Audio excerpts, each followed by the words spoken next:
नमस्कार, one India Hindi में आपका स्वागत है। देश में लॉकडाउन 4 लागू हो गया है, जिसमें कंटेनमेंट जोन छोड़कर बाकी तमाम इलाकों में लोगों को कई तरह की छूट दी गई है।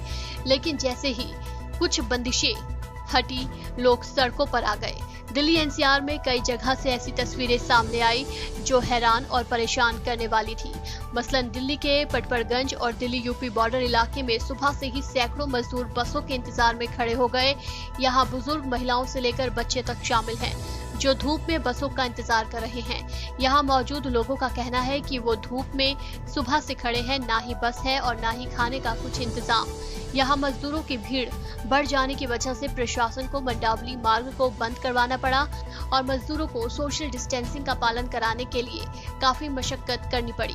वहीं दिल्ली सरकार कुछ बसें रेल यात्रियों के लिए चला रही है, लेकिन आम पैसेंजर वहां भी पहुंच जा रहे हैं और वो बसों में सवार होने की जिद करते हैं, जिसे समझना बस चालकों के लिए टेढ़ी खीर साबित हो रही है। अब ये नजारा देखिए दिल्ली यूपी को जोड़ने वाली DND की। यहाँ गाड़ियों की इतनी भीड़ है कि 8 लेन की सड़क भी जाम है। मतलब आम दिनों में सड़कों पर जितनी भीड़ होती है, उतनी ही भीड़ अभी भी है।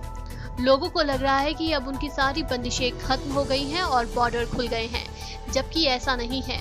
दिल्ली से दूसरे राज्यों के बॉर्डर अभी भी बंद हैं, लेकिन लोग हैं कि मानने को तैयार नहीं हैं। अब देखिए ये गाजियाबाद की तस्वीर, जो सबसे ज्यादा हैरान और परेशान करने वाली है। यहाँ सोशल डिस्टेंसिंग की धज्जियां उड़ती नजर आई। दरअसल यहाँ से आज कुछ श्रमिक ट्रेनें उत्तर प्रदेश के अलग अलग इलाकों और बिहार के लिए रवाना होनी थी। उसी की वेरिफिकेशन करवाने के लिए हजारों की संख्या में मजदूर एक साथ रामलीला मैदान में इकट्ठा हो गए। ऐसे में स्थानीय प्रशासन की सभी व्यवस्था धरी की धरी रह गई। हालांकि मजदूरों के वेरिफिकेशन के बाद यहां से ट्रेनों को रवाना कर दिया गया। वहीं कई जगह लोगों को सरकार और प्रशासन से भी कई तरह की शिकायतें हैं। लोगों का कहना है कि सरकार जो घोषणा कर रही है, उसके हिसाब से व्यवस्था नहीं है कि 30% वर्कर कंपनियों में काम कर सकते हैं, कंपनियां खोल दी जाएं। लेकिन जो बच रहे 70% हैं, वो कहाँ जाएं? और जिस हिसाब से अगर इनके पास व्यवस्थाएं नहीं थी, बस की व्यवस्थाएं नहीं थी, तो रजिस्टर द्वारा इनके मैसेज कर देना चाहिए, क्योंकि रजिस्टर सबका लगभग हुआ है। ये हमें अनाउंसमेंट करके, मैं 4:30 बजे का आया हुआ यहाँ खुद का पर्सन हूँ।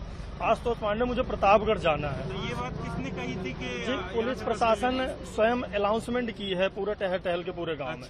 लेकिन सर यहाँ 10 बस आने के बाद जो पहले महिलाएं, जो छोटे छोटे बच्चे थे, उनके परिवार को भेज दिया गया।